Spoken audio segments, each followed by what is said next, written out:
The Seattle Kraken bring the Stanley Cup playoffs to the Pacific Northwest under the Kraken name for the first time in franchise history. The game might not have gone the way we wanted, the final result, but there was certainly a lot that was exciting for Seattle.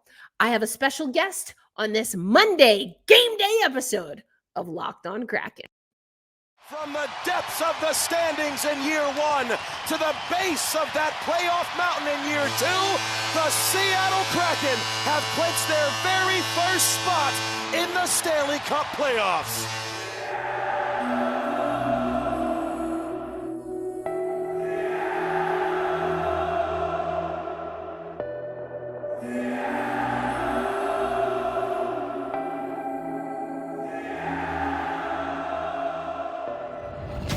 You are Locked On Kraken, your daily podcast on the Seattle Kraken, part of the Locked On Podcast Network, your team every day.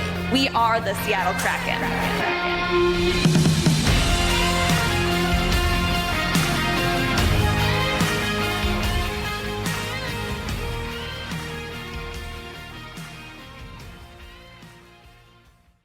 Today's episode of Locked On Kraken is brought to you by Game Time.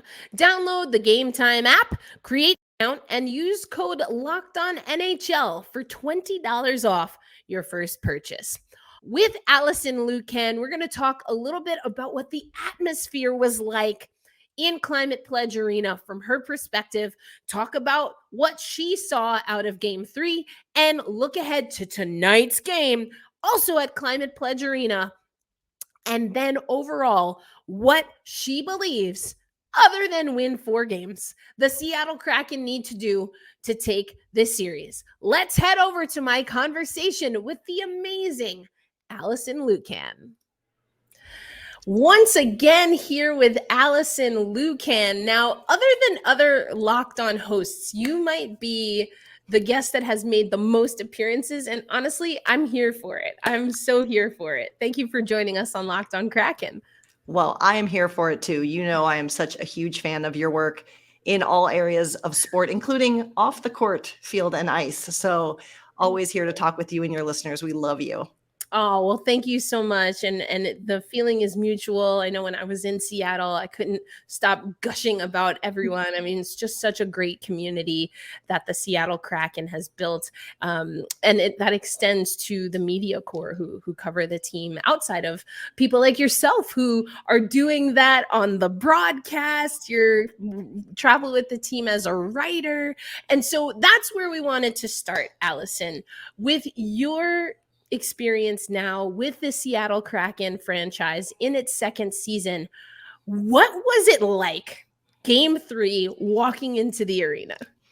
Yeah, I mean, it's kind of crazy, right? Because we have to be there early. So we're there almost before the arena wakes up, if that makes sense. So we're kind of walking around and then we're all getting prepared while fans come in. So we don't necessarily feel a build, but we feel just kind of this bam of emotion. And for the work I do, we're obviously on air pregame. So again, we don't feel the build. We're working, we're focused, and then our show stops and then the game begins. And so it was just like hitting that wall of energy and feeling that passion. And I just think it's so exciting for the organization, for these amazing fans who went through such an insane first year.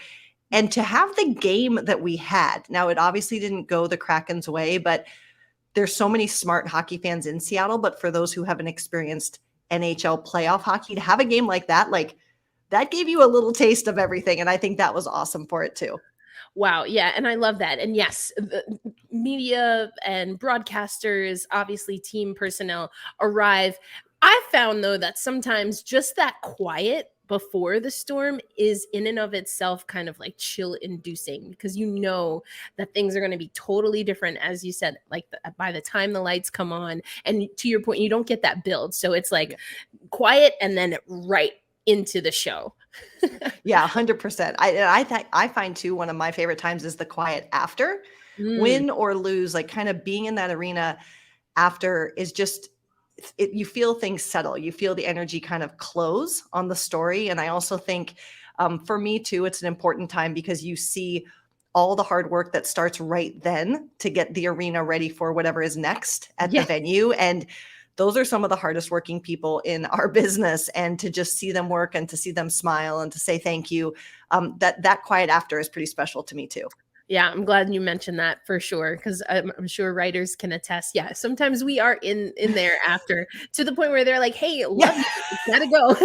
Peace out. Yeah. Leave. Yeah, no, but it's amazing to see things turn around, whether it's for a concert or if there's still basketball happening in arenas, and that's pretty cool.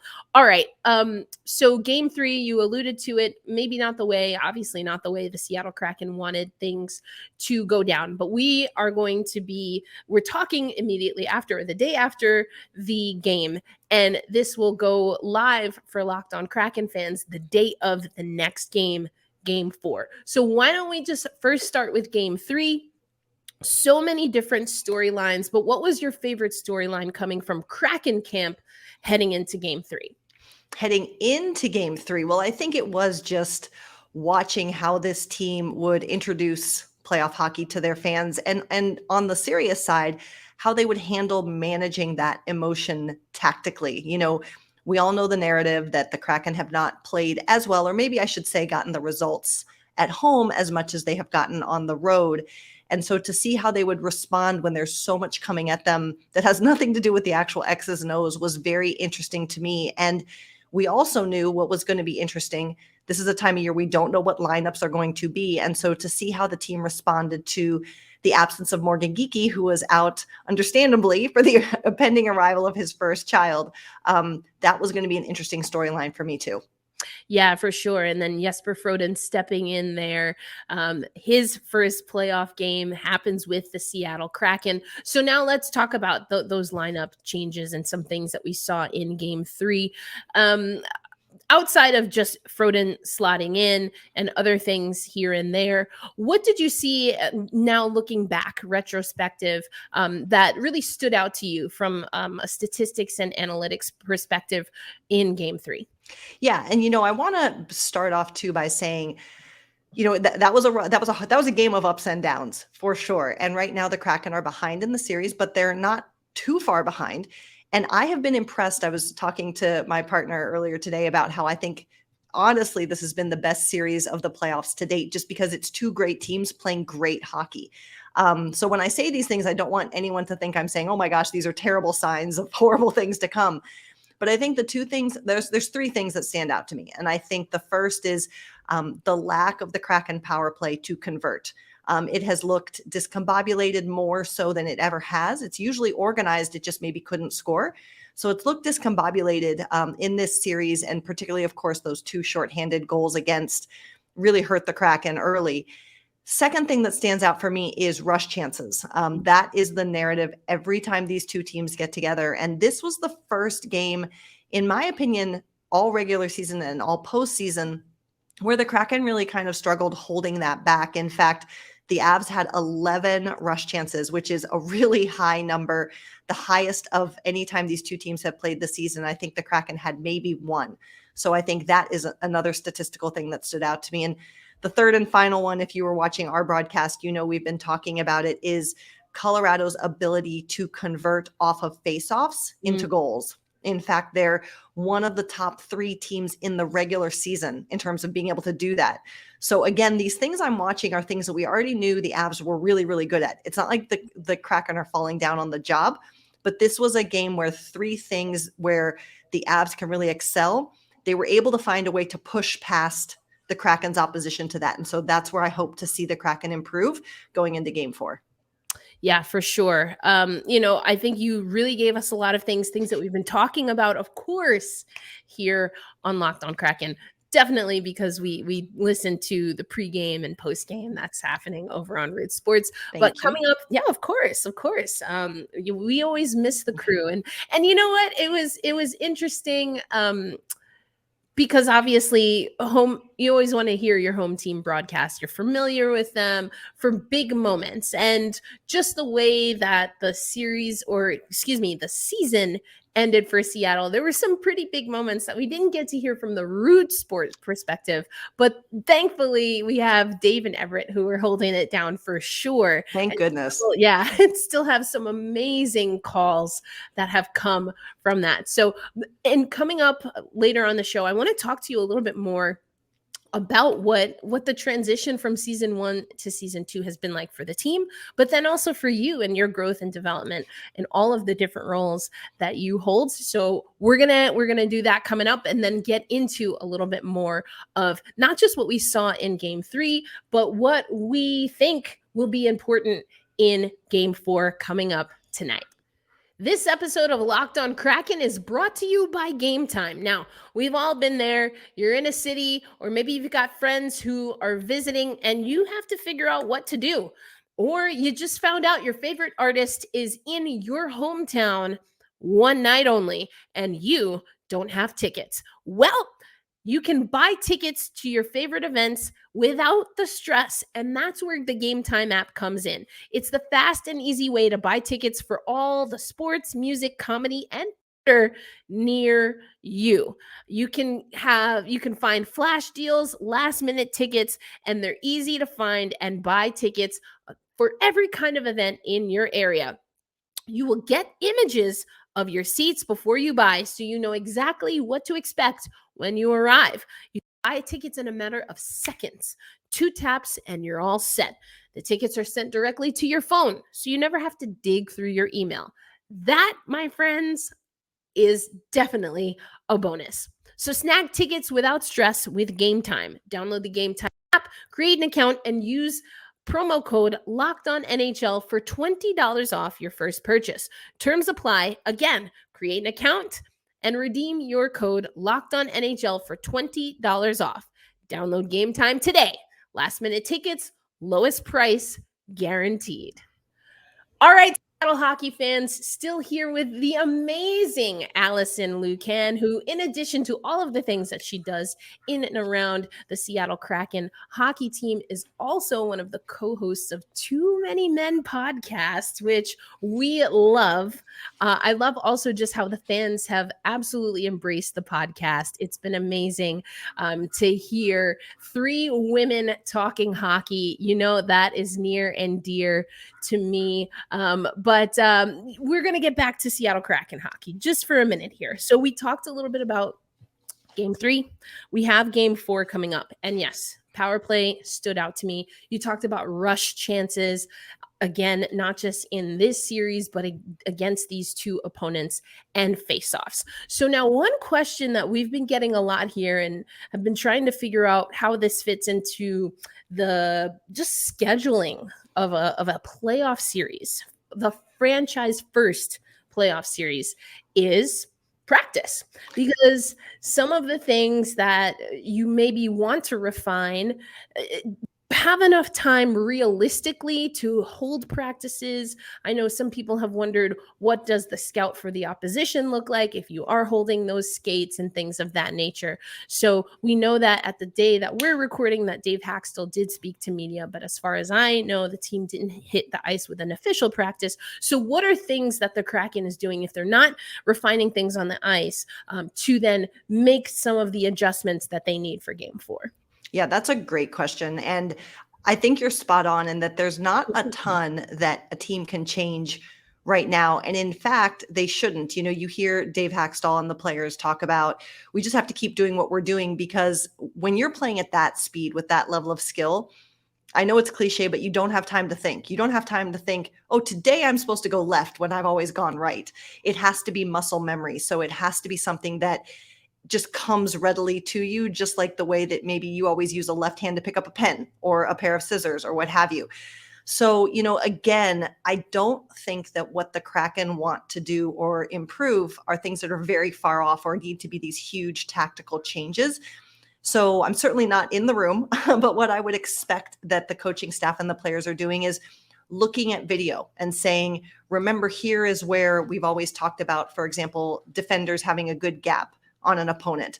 Really seal that back into your brain and look at this picture of where we needed you to be a little closer, for example. Or, you know, a comment that I heard from the availabilities Sunday morning, even though they didn't skate, because of, as always, you're spot on, was the players talking about knowing who's on the ice. So again, it's just reminders of be very aware when those big guns for Colorado are out there. They've already done any sort of tweaking and mental preparation for how they want to attack this series. Now it's about reminders and reinforcements of here's what you did very well. And here's those things that we've done. And you really just need to be focused on doing them as well as you always have, or as well as you could going into game 4. Yeah, I think that sounds to me like it's a real emphasis, whether it's tagged this way or not, but of the intersect between the mental and the physical game. And so while you want to rest the body, which is also a part of that, right, intersect, you can do things that keep your body in a state of rejuvenation while still getting mentally prepared for some of the things, and using that kind of memory to then seep into as second nature muscle memory. So I think that's really interesting. And it's, again, not something that is unfamiliar in postseason play, regardless of the sport. But hockey is such an interesting sport in just how fast it goes. And I would argue that baseball, there's a lot of complexity in baseball. However, right. However, the complexity, maybe they're up to snuff, but the speed, one is so much faster than the other. And so the time in between and the time to react, very, very different in hockey. So that's interesting. It does lead me to, and I'm going to kick this too, because we always have to drop a little women's hockey gem in here, but listening to a lot of the storytelling and speaking to former coaches actually about Team Czechia in women's worlds, and the fact that the coaching staff almost narrates what's happening. That's a way that they've found to bridge that gap in real time in a game. So what do we normally see? I mean, because we see coaches talking, we see players talking on the bench a game all of the time. But to your knowledge, just generally speaking, maybe not with the Kraken in particular, but how much of that barking back and forth is a little bit of that being able to bridge that gap in real time between what we talked about in maybe film and what's happening on the ice? Yeah, it's a great question. And it is just another reminder. And you and I talk about this on the record and off the record all the time, of how we're so lucky to have the innovation we have on the women's side of the game, because I fear we don't allow ourselves to be as free thinking and as free sharing, which makes us all better, as we are on the women's side. But I digress. But, again, I don't know what entirely is said on the bench. My understanding is that in real time, particularly when gameplay is happening, it's a lot of encouragement. And it's also honestly just a lot of direction. Who's going out next? What line is going out next? What pair is going out next? A lot of that matchup management that we're seeing. I think that what you do watch for in terms of communication is what happens during stoppages. And, there was a shot too last night, and Colorado was up by 2 goals at this point, and still head coach Jared Bednar was bringing his whole team in for a huddle to talk about some strategy. And I think that is where you'll see this often. A coach calls a timeout and brings everyone around a whiteboard, and it might be the head coach or an assistant coach. If it's a power play opportunity or a penalty kill opportunity, the coach in charge of that special teams unit will pull out the whiteboard and draw up those plays. But I think that's the only time you're really seeing a strategy come from the coaches. What I love to see is when, and Yanni Gord is the perfect example of this for the Kraken, is when you see the players talking to each other and, saying, I saw this, or make sure next time we're out there, you do this, or don't forget about that. And a lot of times now that is helped by the iPads and the video screens that they have available to them to rewatch a play and relook at something. But I don't know. I think we'd love to think that it's a lot more than it is, but I think it's just so instantaneous, actually, except for stoppages on the bench.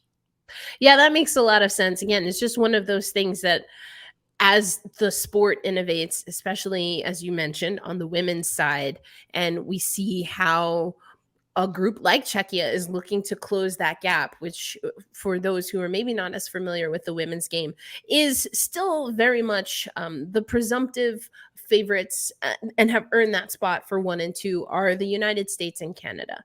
But now with Czechia coming up and looking at some of the things that they're doing just to get ready for, again, these are NCAA champions. They've played in leagues across the world, obviously in world championships. It's not that they don't know hockey, but how much do you know hockey as a unit?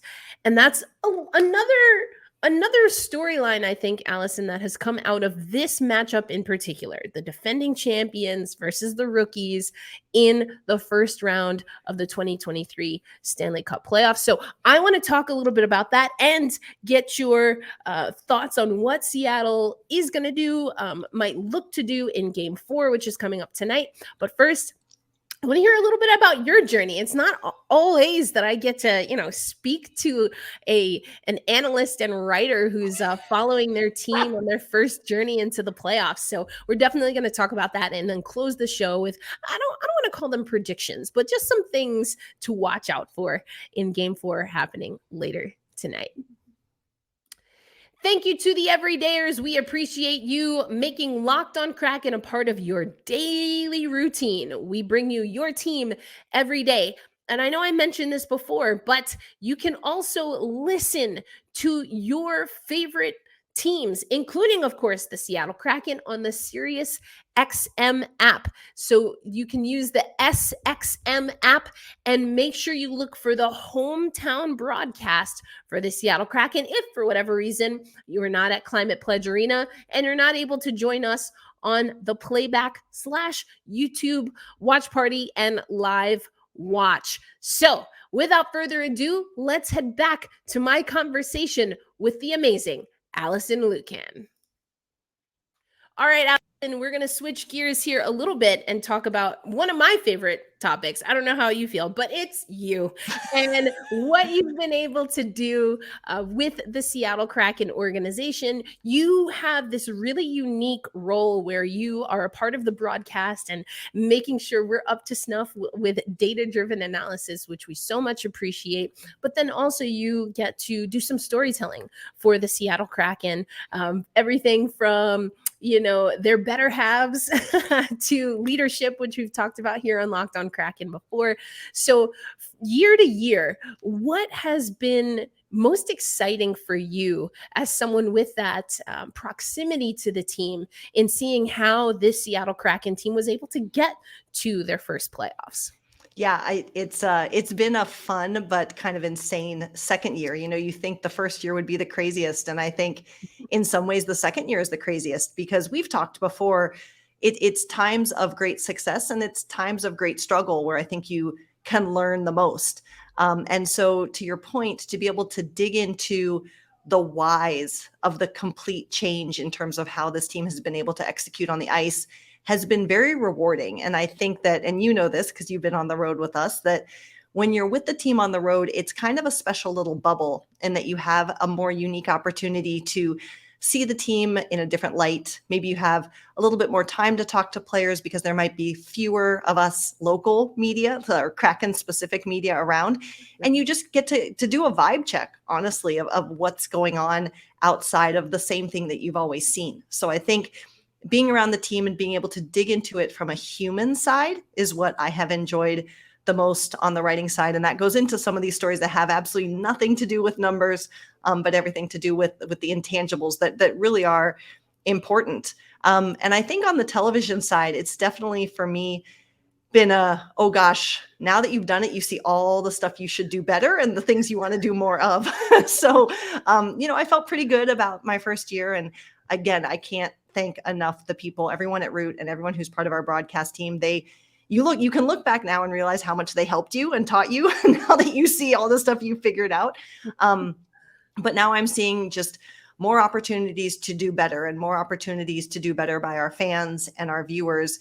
And that's been really challenging, but also really, really interesting as well. The journey continues as it should for us all. If you stop learning, you stop living. So keep on with that.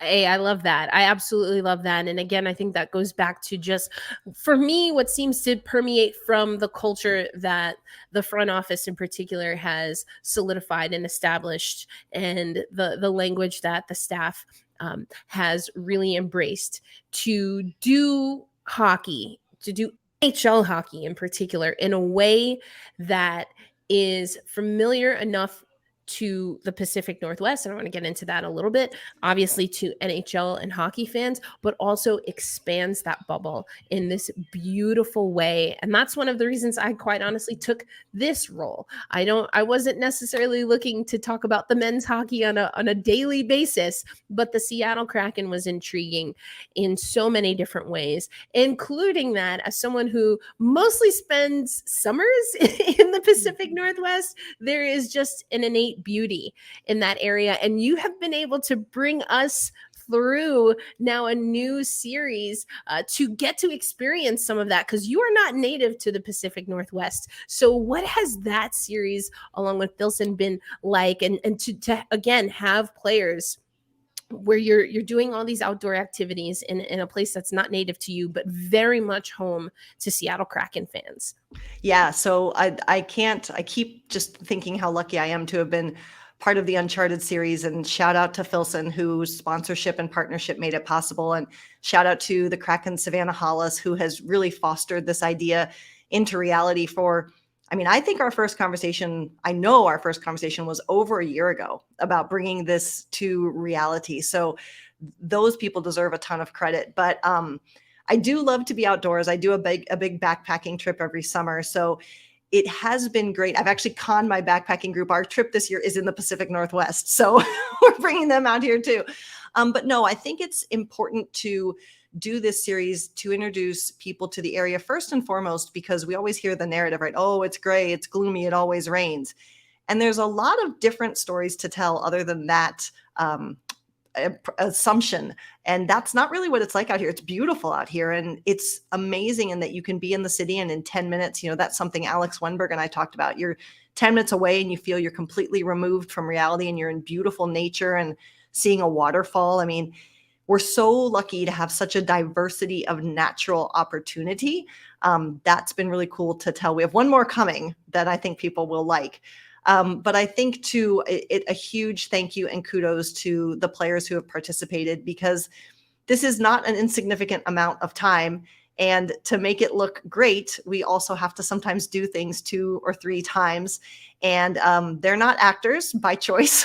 So that can feel a little uncomfortable to them. And, pulling back the curtain a little bit, players and media are not friends. We're respectful of each other. We like each other, hopefully most of the time, but it's not like we're hanging out and we're besties. And so for them to be willing to spend a ton of time with me and with our crew and be willing to share more of themselves is huge. And it's really, really, really appreciated. And I'm so happy that the fans have enjoyed it, because it took a lot of people going outside of their comfort zone to make it happen. And I think it was really awesome.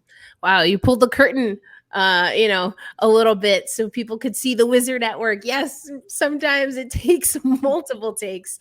But I think that's a great point that you mentioned as well. And the way that sports media has evolved, and it impacts then, to your point, athletes, there is a little bit more of an expectation that we get some of that, whether it's players creating their own content, or teams being able to create that. And it's not always a good marriage, to say the least, or it doesn't come off in a way that is comfortable to any party involved. So I think that y'all have done a great job. And yes, the star is definitely the Pacific Northwest. And so I love that about it. But okay. We're getting close to time here, Allison Lucan, and the puck will drop later tonight at the time people are watching this on Game 4. So we talked about some things that stood out to you in Game 3, whether it's those things or otherwise. What are some things and storylines that you are going to be keeping a keen eye on as we head into Game 4 at Climate Pledge Arena?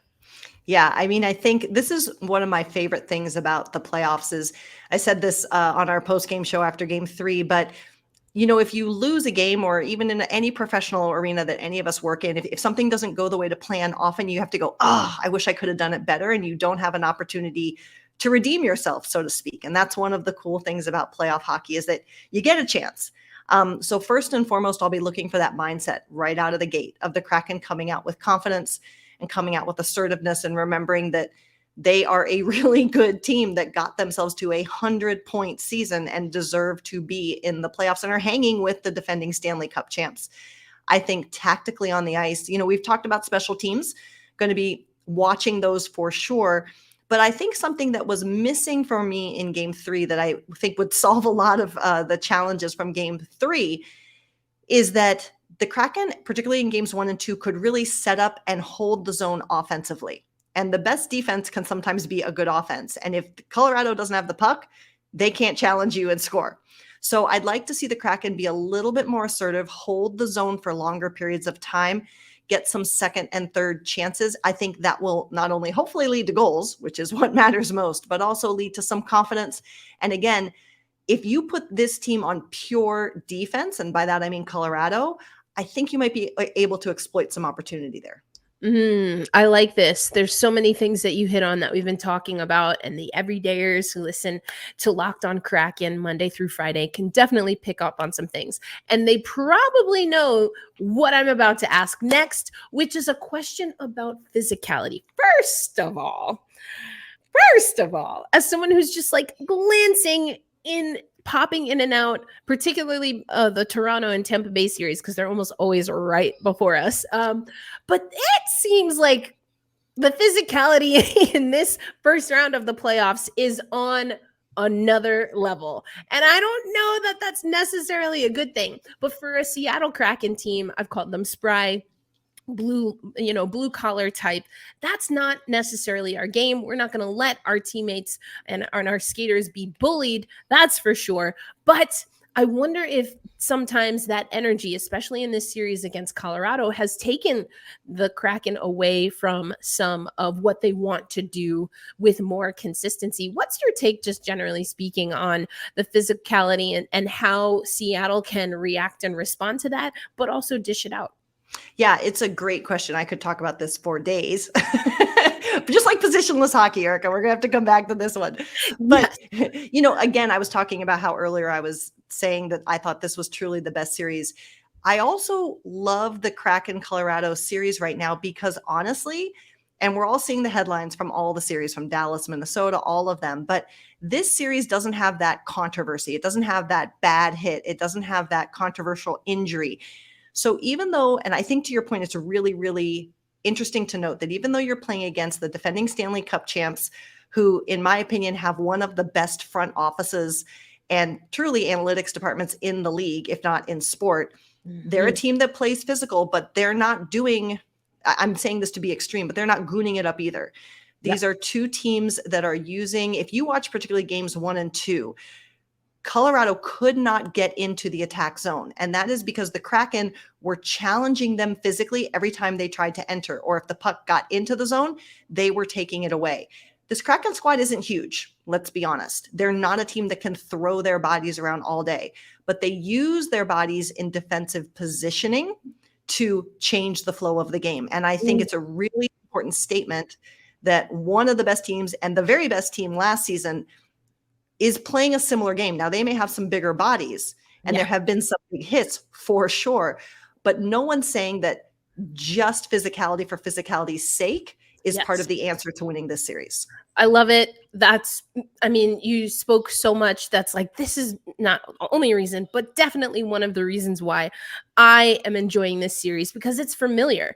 It's, to your point, it's not gooning it up, but it is physical. And I guess sometime last week, maybe Thursday or Friday's episode, I talked about Yanni Gourde in particular, being able to bait 2 players at a time often from Colorado. And then because, again, we're kind of a spry, smaller team, he can spin right out of that and has been able to, although he has not scored himself, set up opportunities for his teammates. And I think that's a perfect way of describing it. I do think that Jared McCann is definitely a focal point when it comes 100%. to some of like the goon adjacent stuff that we see. And Colorado has been frustrating him. We've seen Matty Beniers also, especially in game 2.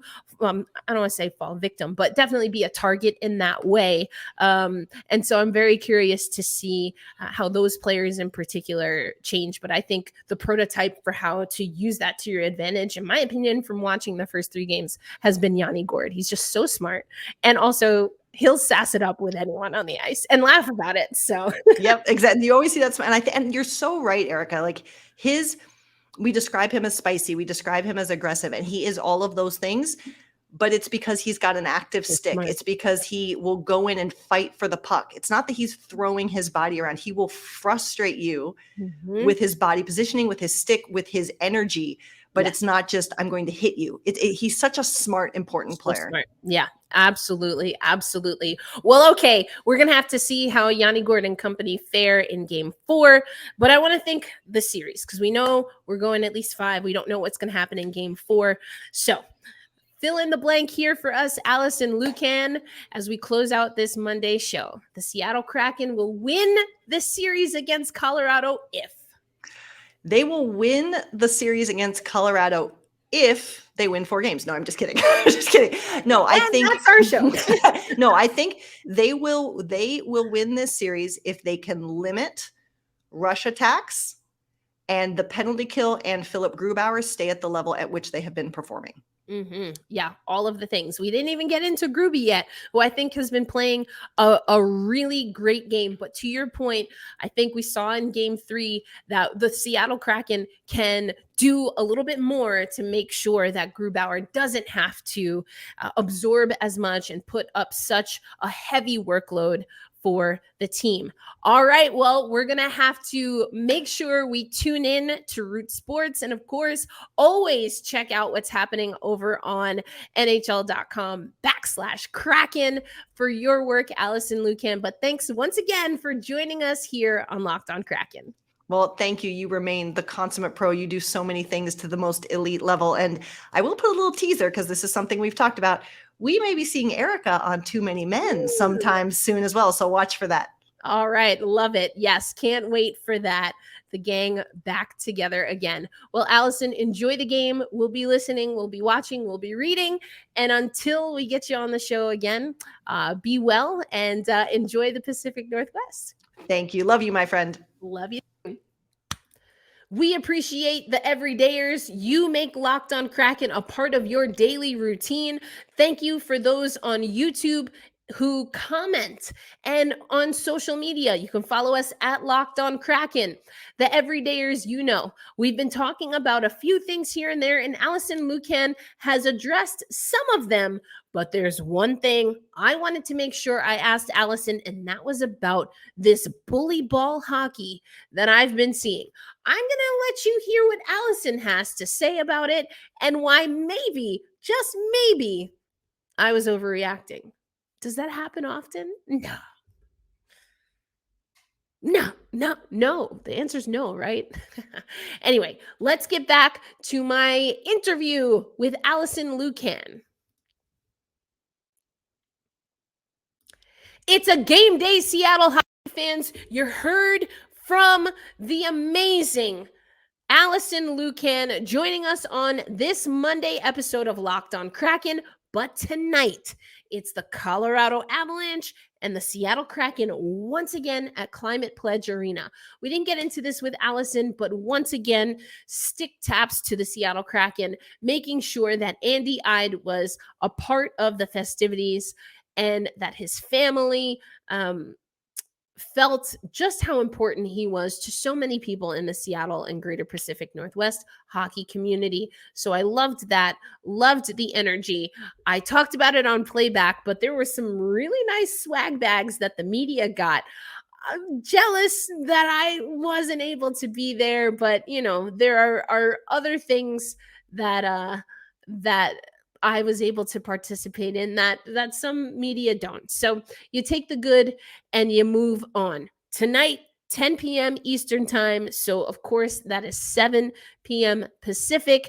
Going to be on TBS nationally Also available on Root Sports. So you can hear the amazing Alison Lukan. She talked to us on Sunday and will be with the broadcast. And of course, we'll be watching on playback. Now, I also did a live kind of look-in and conversation. If you want to have a chat and just, have a chat with some people watching the Kraken game, but maybe playback's not your vibe, I will also do another stream where I'm up on YouTube. So you'll see me in this camera actually that I'm using. I usually have a different cam that I use for playback. So that's going to be another fun way. The Seattle Kraken looking to even the series. This is the first time we've trailed, only 3 games, but this is a big one. Getting this win at home would be huge, especially knowing the momentum swings in this series tend to be for the road team. But of course, we'll be back tomorrow to talk about the final result and get you ready for Game 5. How much do or die will it be for either team? Or will we go the distance? I told you I think we go 6, but that's, as Allison said, why we play the games. All right, Kraken crew. Thanks as always for making Locked On Kraken a part of your daily routine. Tonight, it's a game day. Let's go. Sage the jerseys. Get the rally towels ready. Hold fast. Stay true. I'll see you on playback or YouTube, where we will all, loud and proud, say, let's go Kraken.